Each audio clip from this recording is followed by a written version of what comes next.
Hey, what's up everybody? This is Jordan, the Dual Witch. I was getting some signs from my Atlantean Dingeon, Zorion, and this is his vessel right here. He was giving me aquamarine. So I've been getting, and I've been feeling a lot of stuff. And I'm gonna explain it to you. See?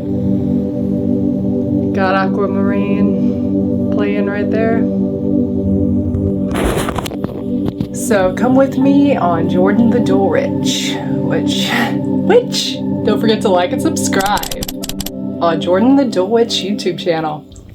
Hey everybody, welcome back to Jordan the Dual Witch. I've got my hair in mermaid waves, and I've got my pearl choker on and my aquamarine golden movie replica necklace on, and my dress.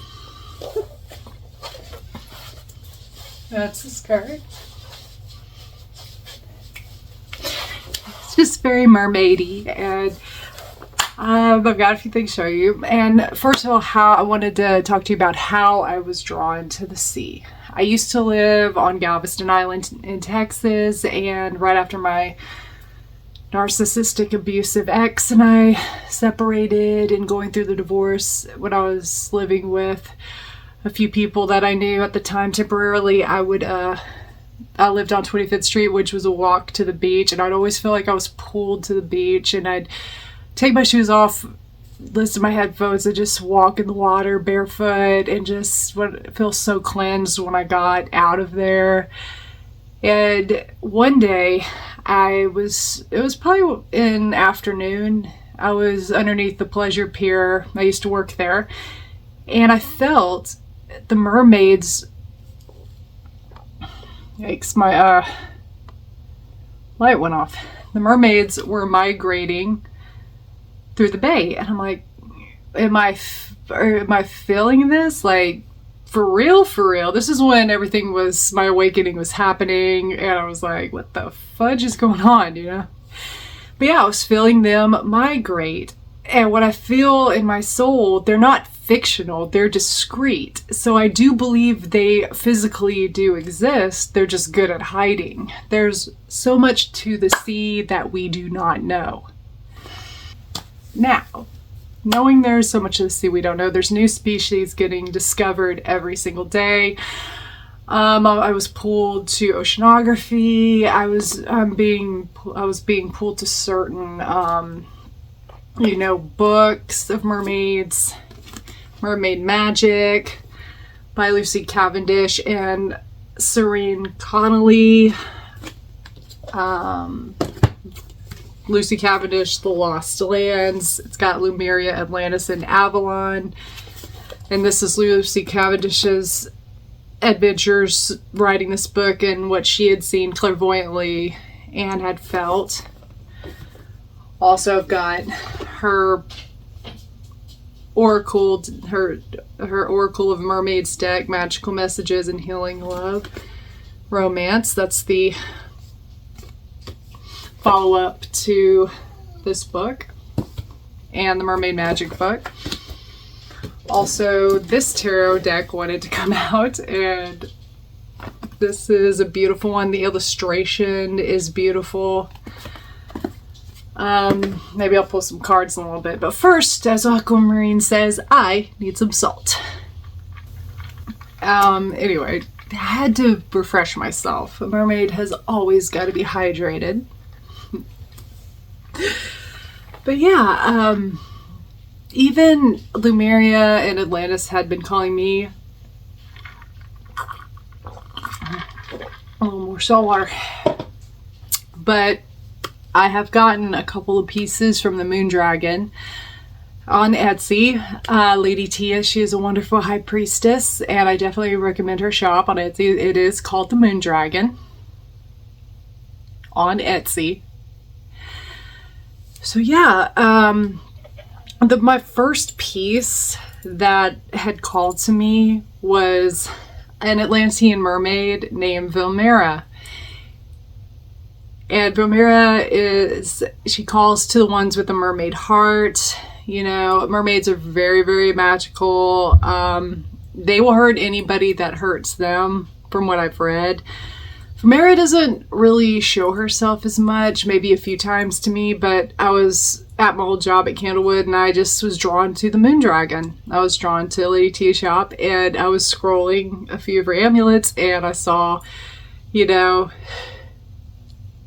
I saw Vermeera and I read, you know, the description on the amulet and it kept pulling to me. Even after I clicked out of it, it was like this heart pull.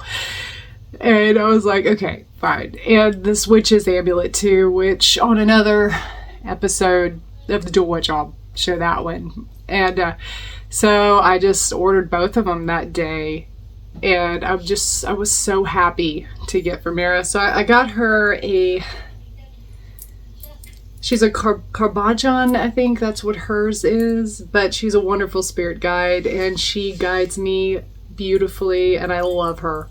I'm so happy she chose me. She's my very first spirit companion vessel, and I love it.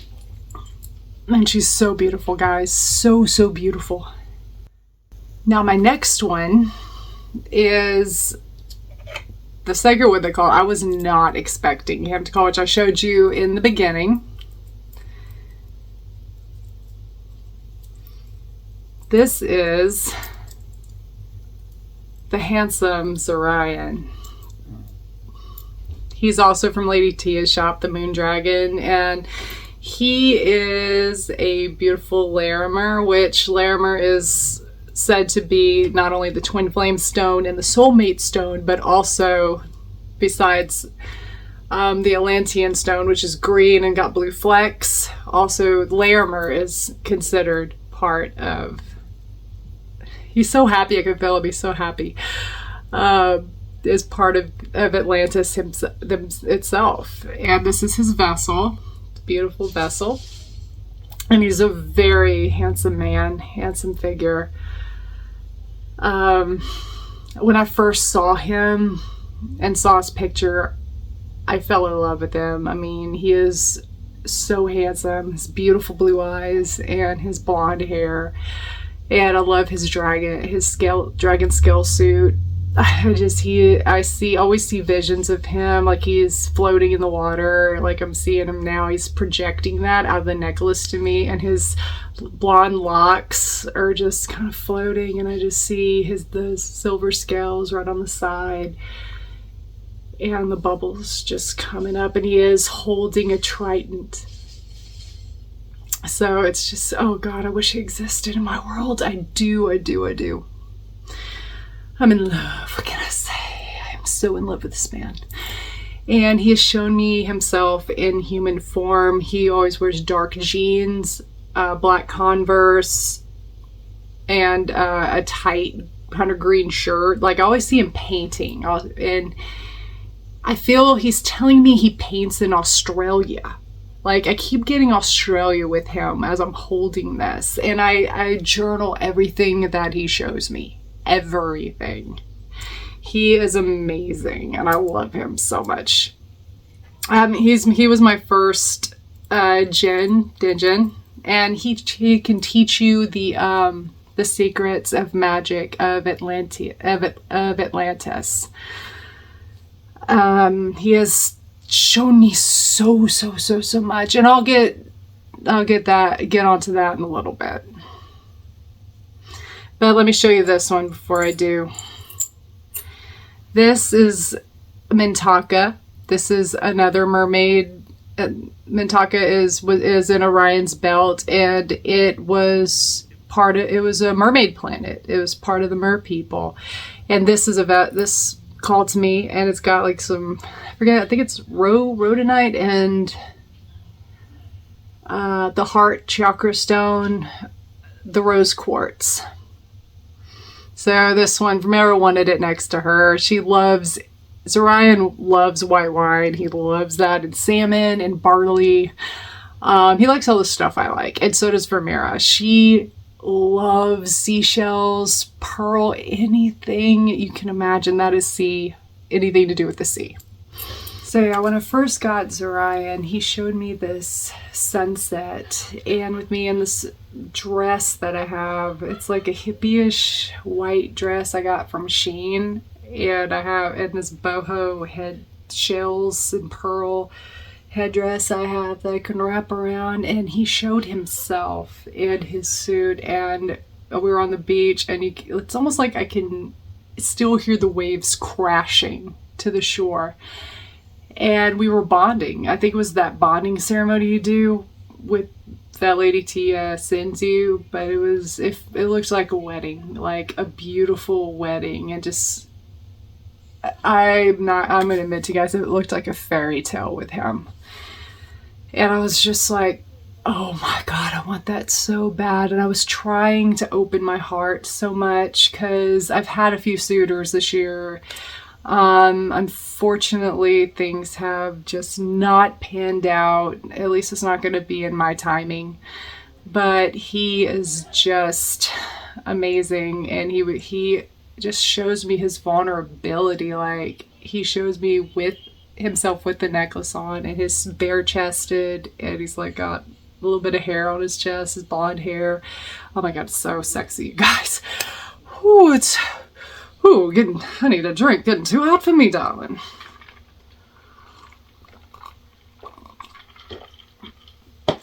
But yeah, and I had a vision of him painting, and to me, he paints in Australia, so it's like, yeah, he has an Australian accent. I can feel that from him empathically, and it's so amazing. I just love it.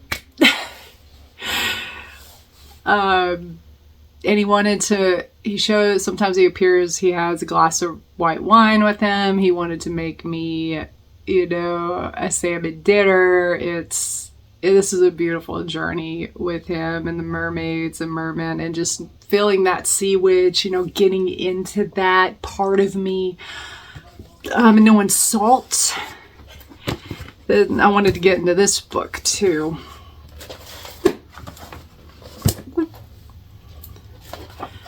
The Sea Witch. I was drawn to this book, so I got it. And salt is the mineral of the earth. And I was amazed by it. Learning about it. The tides, the moon. It's got it's the phases of the moon that you can work with. And I can make sacred water. The water blessing.